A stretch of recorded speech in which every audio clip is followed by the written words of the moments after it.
Day! Well, literally, today's May Day. It is, of course, an international day to celebrate labor and oftentimes for labor to speak out for itself. In fact, we used to have Labor Day here in the U.S. on May Day as well, but we moved it after some violence and when labor got really active and it made the elites a little uncomfortable. And of course, when labor got really active and the unions were really powerful in this country, the Republicans are right. Terrible things happened, like we got weekends and a 40-hour work week, and children were not allowed to work anymore. No more child labor. Weekends. I mean, all you Republicans, you don't like weekends, right? Goddamn unions. Let's just take those weekends away, right? Now, you work 7 days a week. Oh, you do like your weekends. Interesting. Now, unfortunately, in this country, we've become very muted, and there aren't a lot of Labor Day protests, whether it's on May Day or when we celebrate it. But the rest of the world is still up and at 'em. Let me list you the countries in which there were protests and demonstrations to the tunes of hundreds of thousands of people. Bangladesh, Bulgaria, Turkey, Ivory Coast, France, Philippines, Belarus, Greece, Georgia, Germany, Serbia, Poland, Russia, Chile, Italy, Spain, South Korea, Sri Lanka, Ukraine, Belgium, and Hong Kong. So there's still a lot of parts of the world where they realize, hey, you know what? The employees should have rights as well. And you can see there, of course, some of the big protests.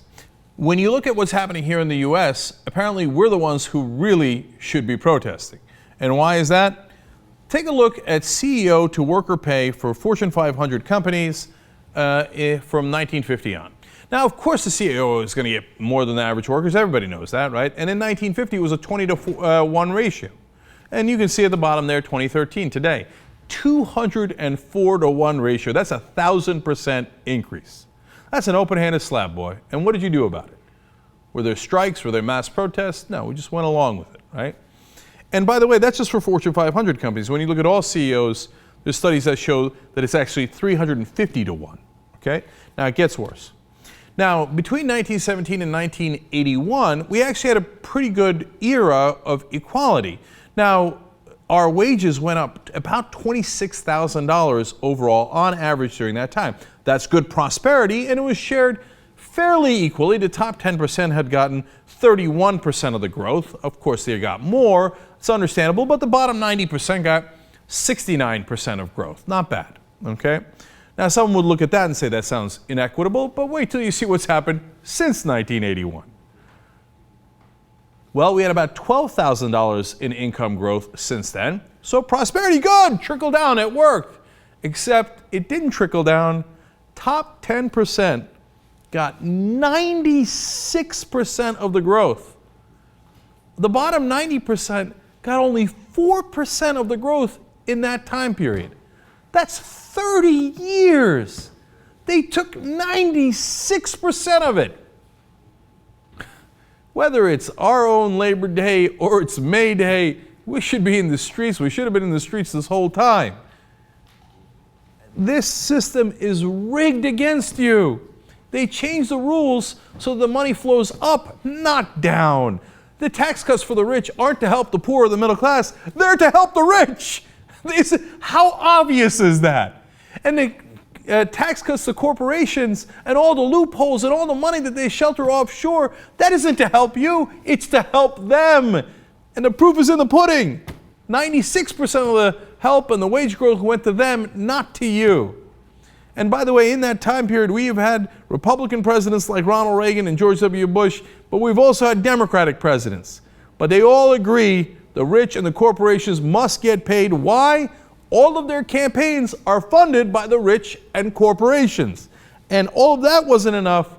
The global super rich, according to another study, took $21 to $32 trillion of money to offshore jurisdictions so they couldn't be taxed on it at all. They had the unmitigated gall in 2012 of running one of those guys for president for the Republican Party. Mitt Romney is in that top 1% who hid his money in the Cayman Islands and in Switzerland. And he ran for president, like, what's the big deal? And when asked about corporations, he said, corporations are people, my friend. That's the guy they ran for president. And if you're in that bottom 90% and you keep voting for Republicans or the corporatist Democrats, you ought to have your head examined. What you really need to do is change the system entirely so that our representatives go back to representing us. So May Day is a good day to become a member of Wolfpack. Wolf-pack.com. Get a constitutional amendment. Remember, and look, one last thing on this that's really important. You always think, well, there was always money in politics. Politicians have always been corrupt. It's always been inequitable. No. Between 1917 and 1981, before the Supreme Court made their decisions allowing corporations to spend an unlimited amount of money in our politics, and those decisions were made in 1976 and 1978, well before Citizens United.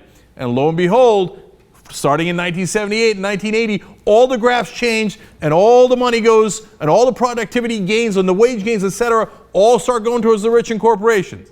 Now, before that happened, 1917 to 1981, you shared in the prosperity. We had more prosperity. I know it was a longer period of time, but you shared in it. That's how a society is supposed to work. That's how a democracy is supposed to work. We can regain that. We need one simple amendment. Corporations are not people. They do not have inalienable rights. And we need to publicly finance our elections so that the politicians don't get their paychecks from donors and lobbyists, and hence don't work for donors and lobbyists. They work for us. Wolf-pack.com. Become a member today.